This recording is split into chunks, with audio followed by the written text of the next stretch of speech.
আমি এমনি এমনি বলি না। এই দেখো, চলো চায় চুমুক দিয়ে ভিডিওটা স্টার্ট করা যাক। হ্যালো এভরিওয়ান, আবার একটা নতুন ব্লগে সবাইকে ওয়েলকাম। সকালেই স্টার্ট করলাম গুড় দিয়ে রুটি, সঙ্গে ছিল গুঁড়ো দুধ, যেটা আমার মোস্ট ফেভারিট, ডিম সিদ্ধ আর মোয়া। এরপরে ছিল গরম ভাত, লাঞ্চে ছিল ডিম সিদ্ধ, আলু সিদ্ধ, ডাল সিদ্ধ, কাঁচা পেঁয়াজ আর কাঁচা লঙ্কা। আহা কি যে খাবার! তারপরে ছিল দই খেয়ে নিয়েছিলাম। আর এই যে কথা বলছি, আমি এমনি এমনি কিছু বলি নাই। দেখো উল্টো দেশের মানুষ কেমন দুধটাকে কাট করেছে উল্টোভাবে। যাই হোক, চা বানিয়ে নিয়েছিলাম আর সঙ্গে ছিল বেকারির বিস্কিট। এই বেকারির বিস্কুট না বহুদিন পর খাচ্ছি, জাস্ট জমে গেছিলো। আর দেখে আমাকে বুঝতেই পারছো, একটা লম্বা ঘুম দিয়ে উঠেছিলাম জানো তো। তাই চাটা খেয়ে কী যে শান্তি পেলাম, জাস্ট ভাবতে পারছো। এরপরে ইতনি খুশি তো মুঝে লাইফ মে কবি নেই মিলি। হ্যাঁ, মানে ভাবতে পারছো এই খুশিটা হলো এই গুড় দেখে। বর্ধমান থেকে গুড় নিয়ে এসছে আর আমি কত খুশি। আমি তো জাস্ট গুড় প্রেমী, জানোই তোমরা যারা আমার রেগুলার ভিউয়ার্স। তাই একটু খেয়েও দেখে নিলাম, উফ কী যে খেতে।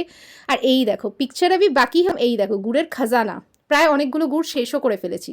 যাই হোক, তারপরে আগেন আবার গুড়ের রসগোল্লা খেয়ে নিলাম। উফ, বলেছিলাম তোমাদেরকে এখন আমি ডাইট শাইটের কথা ভাই ভাবতে পারছি না। গুড়ের দিন যাবে, তারপরে আবার ডাইট শাইট শুরু হবে।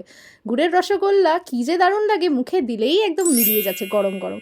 এরপরে চলো ডিনারে ছিল রুটি, কাঁচা লঙ্কা, পেঁয়াজ আর বেগুন পোড়া দিয়ে রুটি খেতে দারুণ লাগে। ছিল বিট গাজর ভাজা আর ছিল ডিমের অমলেট। সো ভিডিওটা ভালো লাগলে কিন্তু অবশ্যই লাইক, শেয়ার, সাবস্ক্রাইব করে পাশে থেকো।